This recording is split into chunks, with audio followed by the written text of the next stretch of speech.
I need to know. I need an answer.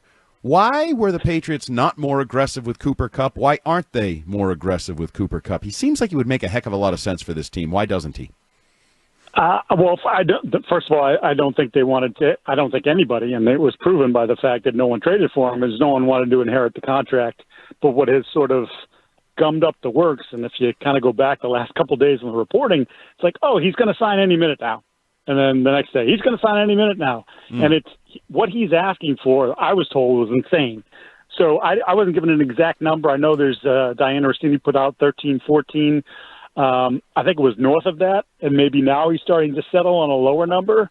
And I think this is why it's dragging out. And all of a sudden, it's the Saints are involved. The Cowboys are out. Like, I think his people and himself are trying to make up as much money as they felt like they've lost with the Rams contract, and thus it's just sort of lingering there. And he's not. He in many ways is what they need in that room, but not at that cost. So do you want to be rational, or do you want to just screw around with this thing?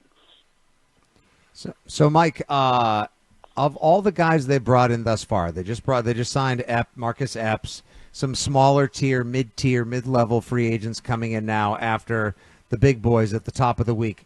Who is your favorite amongst all the signees thus far? Well, it's Mac Hollins, because they haven't done anything in the wide receiver room. And while he is, again, he's best suited to be a 4, but he did play for Josh and had a good year a few seasons ago. And, maybe Josh looks at him and told Mike, hey, he's better than what he's been asked to do, or he can do more. And if you saw at the end of last year, I mean, he was on the field and Amari Cooper wasn't in big moments for Buffalo. So, I'm not saying that he's this guy that's going to save your room, but between the professionalism, the work ethic, and then he's a little bit better of a player than people think, that's probably the one that I like for not very much money. Yeah, Mike, I'm with you. I like that kid. I mean, 31 receptions. He had 5 touchdowns. The Patriots are terrible in the red zone. I think he's a guy in the slot that just kind of gets open fast, and that's what a young quarterback needs. But, Mike, I'm just curious to get your thoughts on the free agent class overall, just the profile. I think they kind of, if you look at it, it looks like they got 6 starters, maybe 4 on defense, 2 on offense. It's an older free agent class, and I believe currently the Patriots, as the rosters all stand right now, have the oldest roster in the NFL, mostly because of the guys that they signed in free agency. But just your overall thought of the class. So I give it like a solid B. It obviously would have been different had they been able to acquire Godwin. And as we talked about, he turned down generational money to stay in Tampa, which, I thought it was going to be hard for him to leave there in the first place. And then, of course, the left tackle thing. You got to be kidding me. He put us on for hold. For a skinny guy, he's got fat cheeks. What is he doing? Is that what that is? He bumps into a... I let him go. We're gonna call him back and get him. I think it's excellent. I mean, actually, how is he so skinny? He doesn't have fat fingers. Wait, hold on. Who's his provider that this comes through? Well, let's not call him out. They might sponsor the show. You never know someday. So it's probably best not to go there. Yeah, we don't need to. Actually, Ted with the savviest take so far. That's a veteran businessman right there, Ted Johnson. I thought he was about to talk about Chris Godwin not wanting to leave Tampa because of I don't know, the nightlife in Tampa is pretty unmatched. It's I will say one of the best places the players always wanted to go to, believe it or not, Buffalo, New York, and Tampa Bay. Now, I know why Tampa, Ted. I know why Tampa, Ted. I know rhymes with Schmann's Renus. There you go, brother.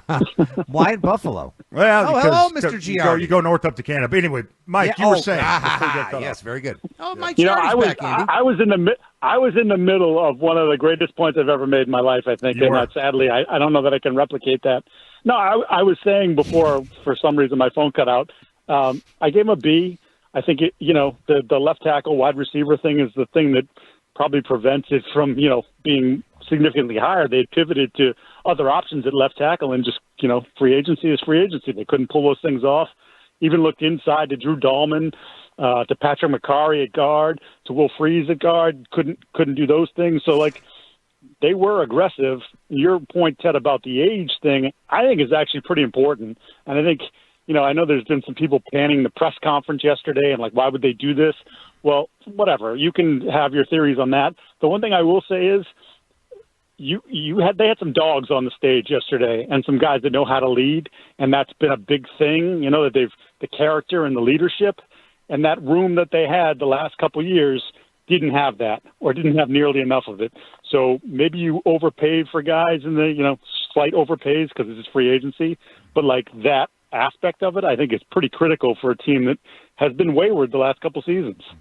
Yeah, their likability and their leadership certainly seems like it's trending in the right direction. Mike Giardi, Boston Sports Journal with us. Mike, something that Vrabel said yesterday stuck out to me when he said they will explore everything with other teams potentially at the wide receiver position.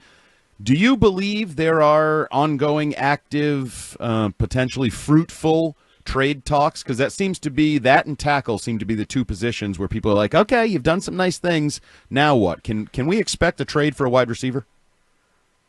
I mean, I think that's probably the route that they're going to have to strongly consider. As he mentioned yesterday, then it becomes, again, the question of, well, who is it?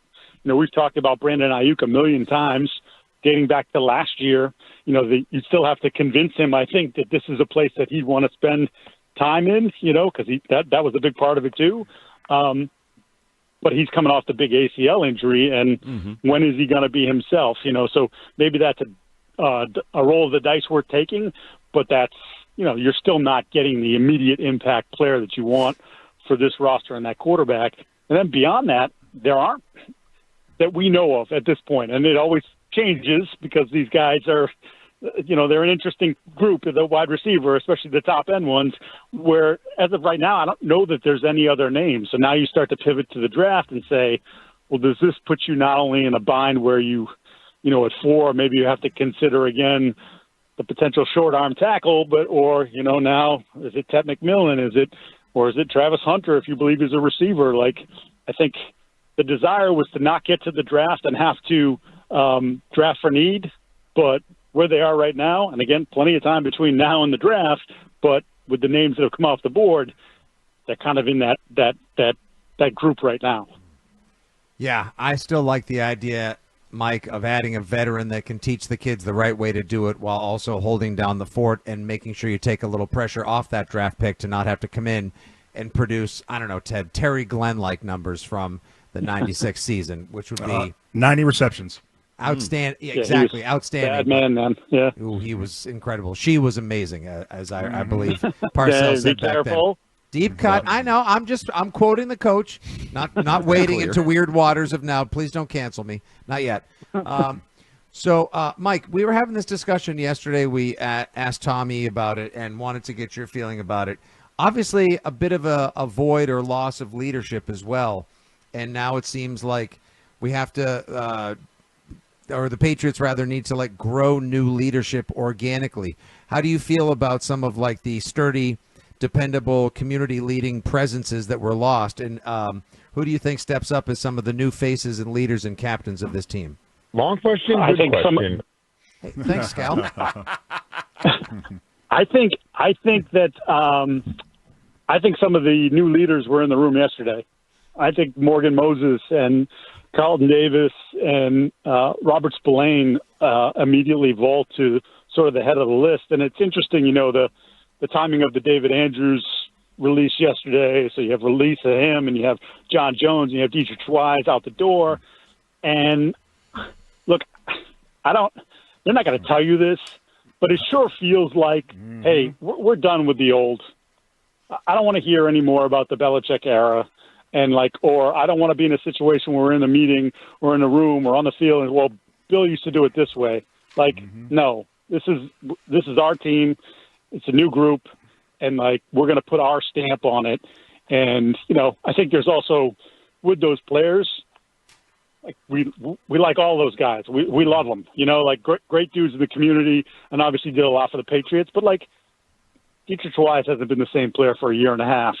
John Jones declining some, can't stay healthy. And then, obviously David had the serious injury last year. So it's I get it. There is that pulls at the heartstrings a little bit because you got used to watching those guys and talking to those guys. And the way they carried themselves was the way you want anyone to carry themselves, like, in the right way. But, this is definitely a sort of a turning of the page in many ways.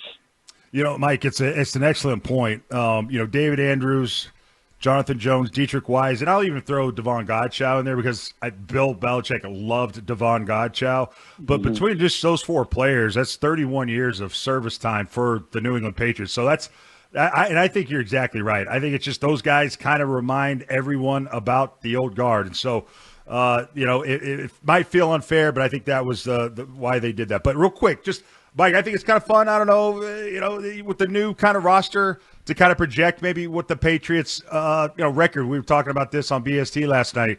What the potential record is for the upcoming season, and you kind of look at the schedule and you go, "Hey, the Cleveland Browns at home. You got the Steelers who don't impress me at home, the Falcons at home, the Panthers at home, the Raiders at home." I mean, do you think this is a team? I know it's so damn early, but we're just having fun here. Is this a team that you could see maybe is being talked about as a potential wild card team at the end of November, early December? I think this is a team that's shaping up to be in the direction of they're playing meaningful football in December. And whether that's you're battling at 500 and, 2 spots out of the wild card, or you're right in the middle of the wild card thing, but that's what it sort of feels like. And again, to your point, it's way early, and who knows what they're going to draft. And, God forbid, you want everyone to stay healthy, but that's sort of how it feels like. I look at the defense now, just from what they've added and knowing how Mike wants to play and how he played in Tennessee, some of those one-score games, you're always in, and they're always complaining, we're in those one-score games. A couple of those might flip, because I think they're going to be a lot harder to move the football on than they've been. Certainly have upgraded the talent there. So right away, you go from 4 wins to 7, 4 wins to 8, and we'll see what Drake's able to do in year 2. But, it's definitely – you wanted more, but it's trending in the right direction. Mike Giardi, Boston Sports Journal. Appreciate you joining us today. I didn't know you'd become a homer in Fitzy's side of the street. Now we're playing playoff-worthy games in December, but appreciate the analysis. What do you got? What are you 0-17 again this year? No, I don't. But until I see a left tackle and a guy that can make plays on offense, I'm a little dubious because I think defense wins championships in 1987, not in 2025. But anyway, that's a different discussion for a different day. Mike Giardi, appreciate you joining us.